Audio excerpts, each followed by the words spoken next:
Bueno, y ahora la segunda parte de esta tertulia es la presentación del libro que traemos, que es Todas las almas, de Javier María, que la va a hacer nuestra compañera Rosa Ceño. Rosa, cuando quieras. Hola, buenas tardes. Bueno, voy a hablar sobre Javier Marías, una visión, un escrito que he titulado El encuentro con la inteligencia. Javier Marías nació en 1951 y falleció el 11 de septiembre de este año, de 2022. Es hijo de un filósofo y de una traductora. Además, fue profesor de literatura española en la Universidad de Oxford, como uno de sus personajes, el que tenemos aquí en el libro de Todas las almas, y también trabajó en el Wesley College, en Estados Unidos, como profesor. Es autor de 16 novelas, además de libros de ensayos, relatos y cientos de artículos periodísticos. Sus libros se han traducido a 46 lenguas, que se han publicado en 59 países, y además ha vendido más de 9 millones de ejemplares de sus escritos. En 2018 se casó con su compañera de los últimos 20 años, la editora Carmen López Mercader, tras 20 años de relación, no porque creyera en el matrimonio como institución, sino porque no quería dejar su patrimonio a Hacienda, y descubrió que el 70% iría a Hacienda, con lo cual dijo, bueno, pues vamos a casarnos. ¿Se lo dejó nomás a Hacienda? No lo dejó a Hacienda, se lo dejó a su mujer, a Carmen. Pero yo leí que había dejado mucho dinero a Hacienda. O sea, no Hombre, fue lo que le tocaba. la transmisión de... Los impuestos, claro, los impuestos que te quitas. Los impuestos. Pero Claro, su en Madrid patrimonio no hay, en Madrid ha no tenido hay. una heredera. Al no tener hijos, su heredera es su mujer, que tendrá que pagar los correspondientes impuestos. Y Pero en Madrid no hay por impuestos todo de eso. sucesión. Vivía en Barcelona, su mujer, y tenía una relación a distancia, es decir, ella una vez al mes pasaba 2 o 3 semanas con él, y luego se volvían a separar otro mes y medio. Y Carmen fue una persona muy importante en su vida porque actualmente es la editora de su editorial, El Reino de Redonda, y la que ha llevado a cabo pues, las labores de editora junto con él. No eran más, o sea, no tenía más empleados en la editorial. O sea, el tema de la publicidad un poco de los libros la hacía Javier Marías, y la edición ella. Bueno, unas pinceladas sobre su personalidad. Javier era una persona cálida, definida así por sus amigos, buena, gran persona, tenía un gran sentido del humor, era un gran conversador, brillante, amigo generoso.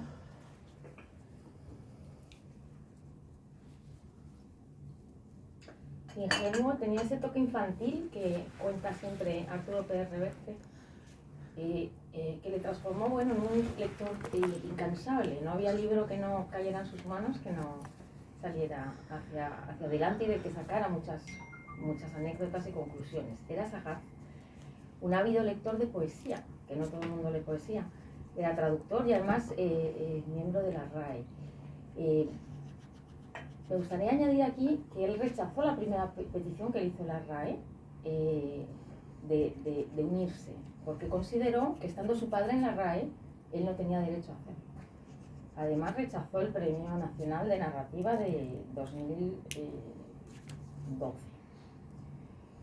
Es que yo le he oído una conferencia hoy y dice que uno de sus problemas más graves era que él tenía una inseguridad, o sea, él no pensaba que lo que hacía era bueno. Mucho. Ahora vamos Entonces le daba como pudor. Mucho. Era una persona extremadamente insegura, incluso cuando terminaba sus novelas, siempre decía, es que yo no sé si esto se va a vender, es que yo no sé si esto es bueno. Tenía muchos problemas de seguridad, sí. En 1995 el Ministerio de Cultura francés invitó a Marías a un salón, y eso causó muchísima polémica en nuestro país. Se empezó a preguntar que por qué Marías, que por qué no otros escritores, que por qué le tenían que llamar a él. Y él dijo, a raíz de eso, dijo que no quería que calificaran sus obras y que, como era consecuente, no iba a aceptar ni premios ni subvenciones.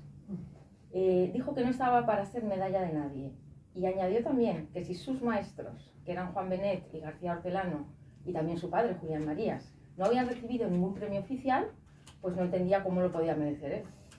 Entonces, tenía una frase que también le gustaba utilizar, que era: no hay por qué tener miedo de no ser pobre en enemigos, porque hay que poder luchar contra los enemigos que la vida te va poniendo por el camino.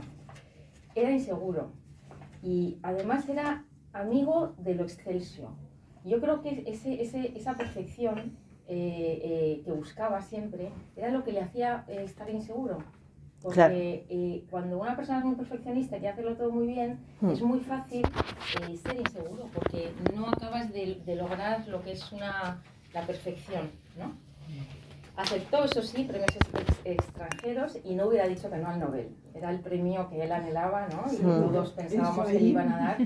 Ahí seguro que no lo iba a negar. No, ese hubiera sido... podía haber ganado. Sí, no. Claro que era sí. el eterno aspirante, todos los años era Sí, bueno. A ver si este año se lo dan. Sí, a ver si este año era Javier Marías. Sí.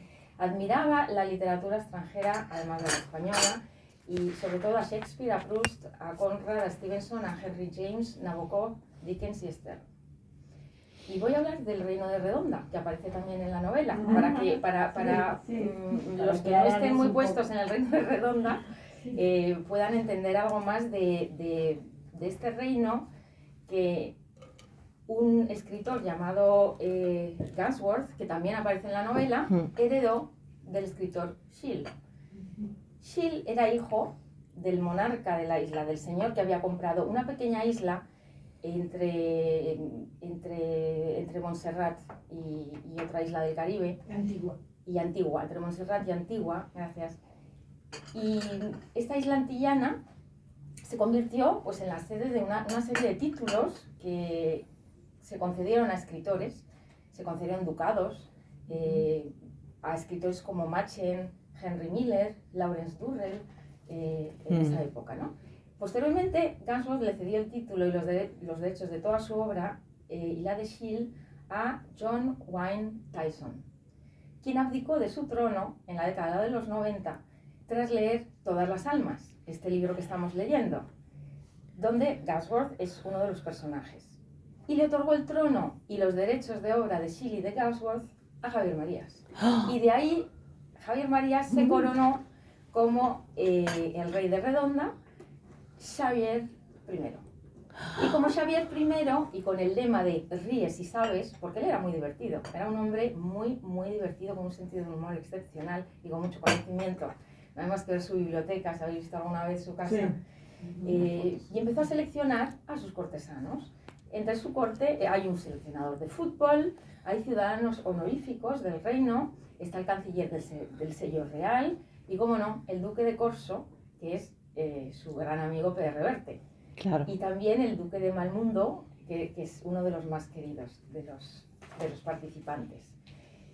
Además de todo este grupo que le rodeaba, ¿no? Toda su corte, que se reunían a menudo, se convirtió en el editor de Redonda, una editorial que con Carmen, su mujer, ha publicado 41 libros y tiene todo un reino de escritores, ¿no?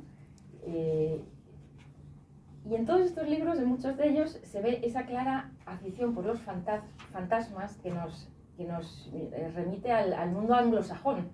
Los anglosajones siempre han sido muy dados a tener como un fantasma en el armario, ¿no? Algo vivo, no algo muerto, no algo relacionado con la muerte, sino unos fantasmas que viven, que existen. Su gran amigo Pere Reverte declaró tras su fallecimiento que Javier Marías haya muerto sin el premio Nobel